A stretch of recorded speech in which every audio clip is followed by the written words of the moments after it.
Salut à tous, aujourd'hui nous allons parler du rapport sur le monde en 2040 publié par la CIA, donc ce livre-là, qui a été publié en mai 2021, donc je suis un tout petit peu en retard sur le commentaire de ce livre, mais de toute façon on va y aller ensemble, je vais aller dans le fond des sujets, donc on va en parler ensemble et vous saurez tout ce que je pense de ce livre.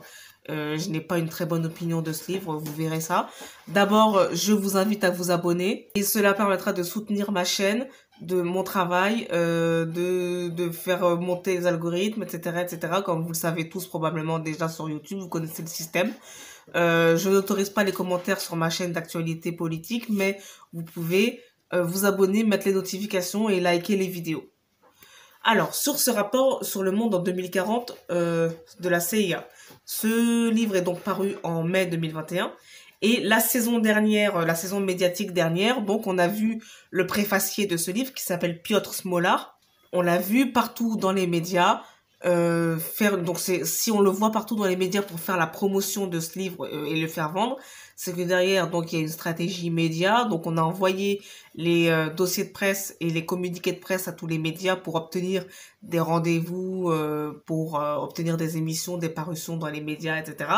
pour faire la promotion de ce livre. Sachez que déjà dès le départ, si on veut absolument que le public lise ce livre-là, qui est normalement réservé aux gouvernants et aux dirigeants, avec les informations sur les prévisions de ce que sera le monde, l'économie dans 20 ans, etc.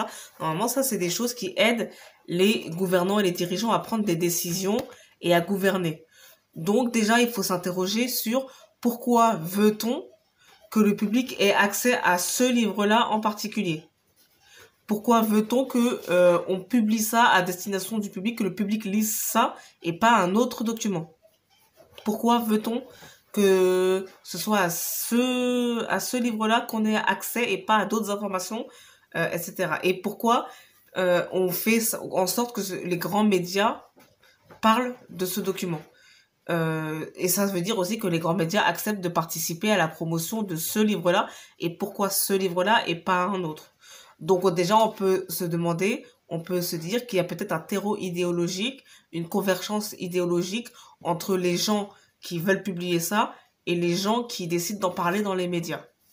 Puisqu'on des dossiers de presse, beaucoup de gens en envoient et donc les médias décident de parler ou de ne pas parler de certains sujets. Donc déjà, interrogeons-nous sur pourquoi ça bénéficie d'une couverture médiatique et pas d'autres documents.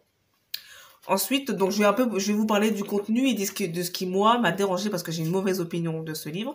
Je vais vous parler de ce qui m'a dérangé dans ce livre et je vais vous dire en fait pourquoi je pense que ce livre est un gloubi-boulga idéologisant, pro-États-Unis, pro-atlantiste, parce que ça a été fait pour la CIA. Donc, enfin, c'est la CIA qui machine, pardon. C'est la CIA qui écrit ce livre.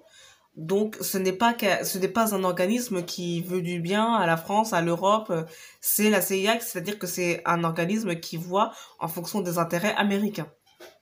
Ce n'est pas un document qui est destiné au monde, qui a été écrit dans l'intérêt du monde et de toutes les populations de manière universaliste et indifférenciée. Ça a été écrit par un organisme d'espionnage américain qui espionne le reste du monde. Donc, je vous parle de son contenu.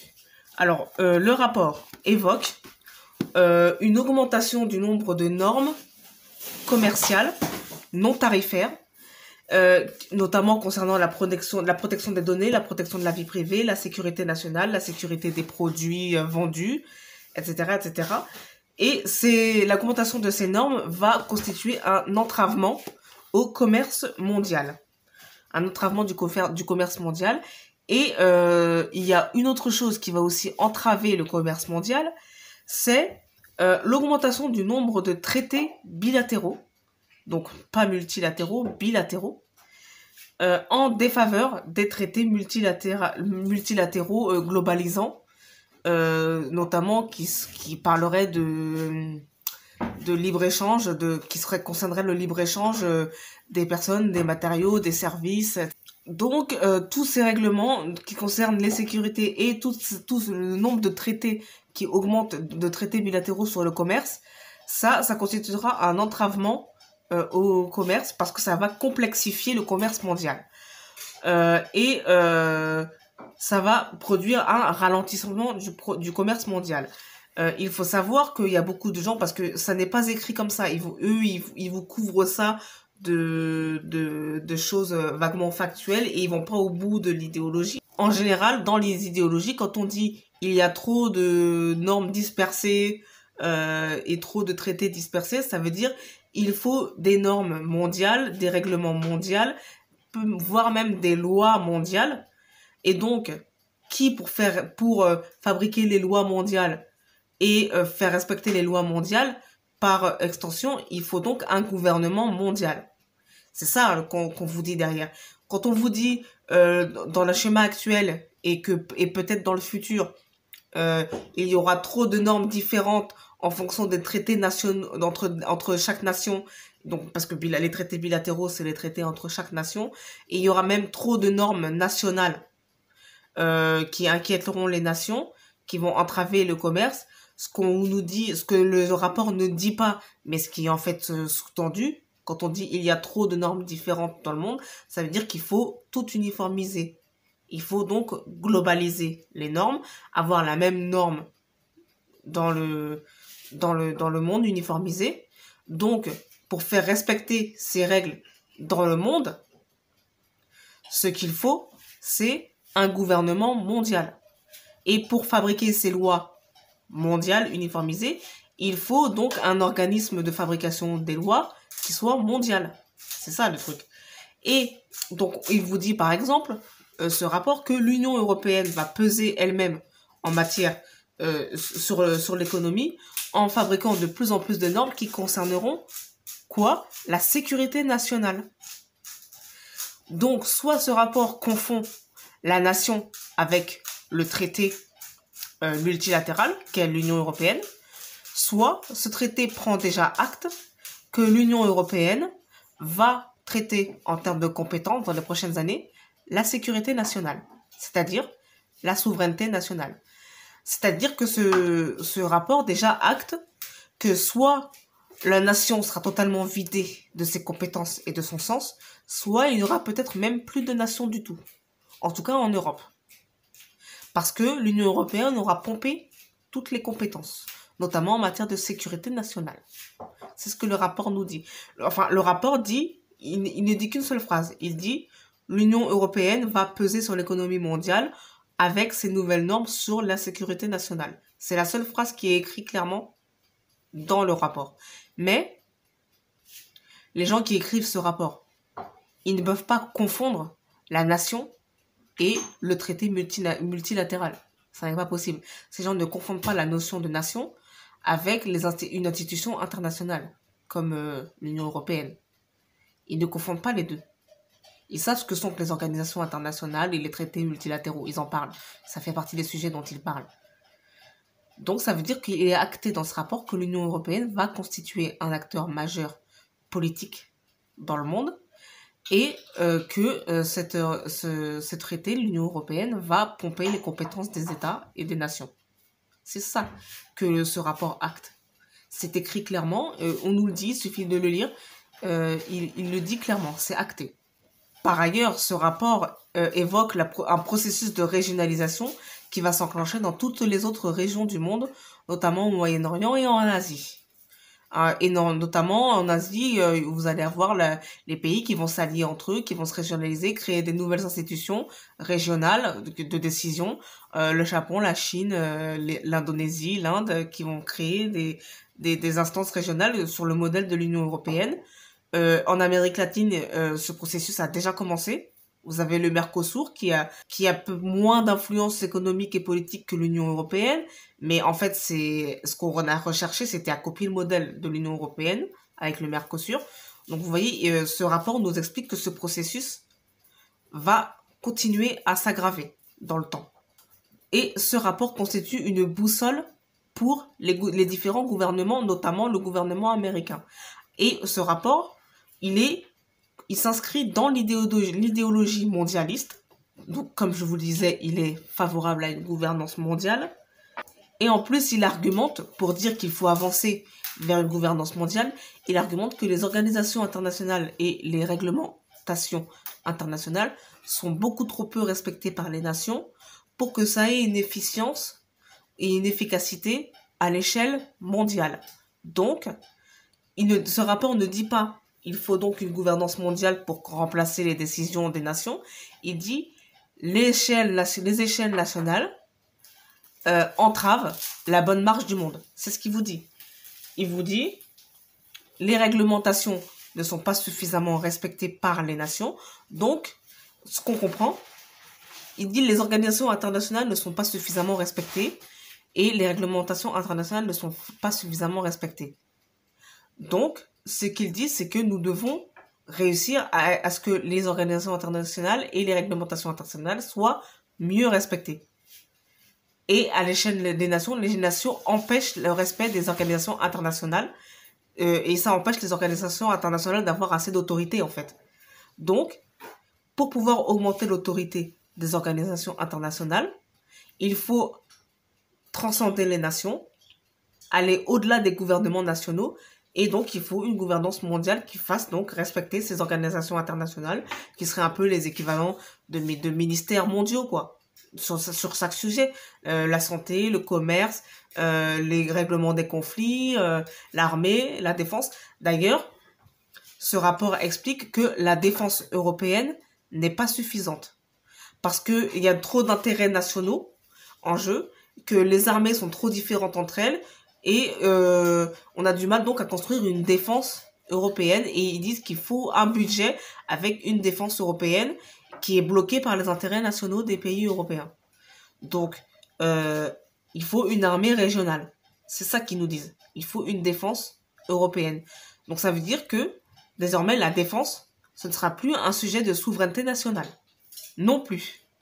Au même titre que la sécurité nationale va influer dans le commerce au travers de l'Union européenne qui va prendre le pas sur la souveraineté nationale en parlant de sécurité nationale, désormais, ils disent que la défense aussi, qui est quand même un thème régalien de la souveraineté, la défense doit devenir une défense européenne. Ce rapport nous parle des conflits interétatiques. Il y aura des problèmes de dissuasion nucléaire, des problèmes de terrorisme, des problèmes d'armée. L'armée sera de plus en plus technologique.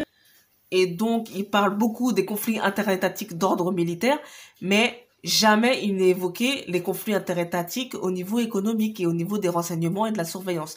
Jamais il n'est évoqué que les États-Unis font la guerre économique à la France et à l'Europe, notamment à travers des raids judiciaires contre les entreprises françaises comme Alstom ou GM+.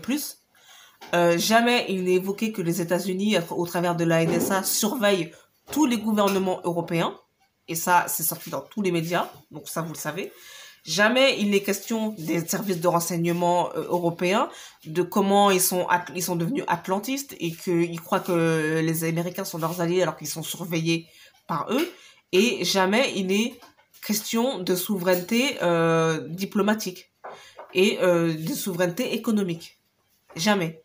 Il n'est jamais question de comment on refait le personnel du ministère des Affaires étrangères, qui soit plus un personnel qui soit préoccupé par les intérêts français et pas par les intérêts américains.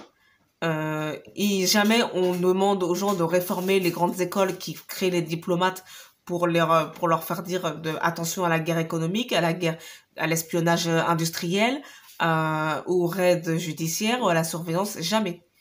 Ça n'est pas dans le logiciel de nos élites diplomatiques. Au lieu de nous parler de la guerre économique que nous font les États-Unis, ce rapport est focalisé sur la guerre économique entre les États-Unis et la Chine. Or, il n'a échappé à personne que depuis 30 ans, la Chine, qui a la plus grande population du monde, mène la guerre économique à tout le monde. Ça n'a jamais échappé. Tout le monde le sait déjà, c'est d'une évidence. Tout le monde, on l'apprend à l'école depuis 30 ans. Donc, ça fait 30 ans qu'on sait que la Chine, qu'elle prend les brevets des pays occidentaux, qu'elle fabrique exactement tout ce que les Européens sont capables, parce qu'ils copient les brevets, etc. Tout le monde le sait. Et en plus, tout le monde sait que la Chine cherche à reprendre le pouvoir depuis que dans les années 90, l'hégémonie économique et militaire américaine est remise en cause, notamment depuis les différentes guerres au Moyen-Orient dans les années 90 et plus particulièrement depuis 2003, depuis la guerre en Irak qui s'est avérée reposer sur un mensonge. Ça fait maintenant 15 ans que l'hégémonie militaire et économique américaine est remise en cause par absolument tout le monde. Et cette affaire est sortie dans les médias traditionnels et maintenant tout le monde sait. Tout le monde est d'accord avec ça déjà, depuis 15 ans. Donc ça veut dire que là, l'analyse de la CIA, qui nous dit qu'il y a une guerre économique entre la Chine et les États-Unis, qui sont en fait les deux plus grandes puissances économiques, donc qui se font la guerre économique, c'est évident, c'est une analyse qui est vieille, qui est dépassée. Et ce rapport nous prétend nous parler du monde en 2040. Le monde en 2040. Sans parler qui ne parle pas de la guerre économique entre l'Europe et les États-Unis. Je fais quelques petites digressions et je marque quelques petites choses intéressantes qui ont été dites, mais qui sont dites en filigrane et vraiment des petites informations comme ça. L'état de crise dans lequel nous serons dans les années prochaines justifiera qu'on portera atteinte aux droits des femmes qui seront remis en cause, notamment les droits de contraception, les droits sur la contraception et sur le projet de faire des enfants, sur la natalité, etc. Parce que il a été établi par beaucoup d'études féministes sur ce sujet qu'à chaque fois qu'il y a une crise, une des choses qu'on remet en cause, ce sont les droits des femmes et les droits à la contraception notamment. Et ça conduit souvent à des politiques natalistes extrêmes et qui remettent en cause le droit des femmes à décider de leurs projets d'enfants, etc., etc. Les tentatives des gouvernements d'établir des stratégies de régulation du climat à cause du réchauffement climatique et du dérèglement climatique, en fait, risquent de mener à des bouleversements climatiques eux-mêmes qui seraient dangereux, inattendus et catastrophiques. Donc, le rapport nous met en garde contre les politiques volontaires de changement du climat dû au dérèglement climatique et donc nous dit que nous pourrions avoir des effets inattendus et catastrophiques. Voilà, c'est la fin de cette vidéo. Je vous invite une nouvelle fois à vous abonner, à soutenir la chaîne. Abonnez-vous, petite notification, petit pouce bleu. Et je vous dis à bientôt pour une prochaine vidéo. Ciao!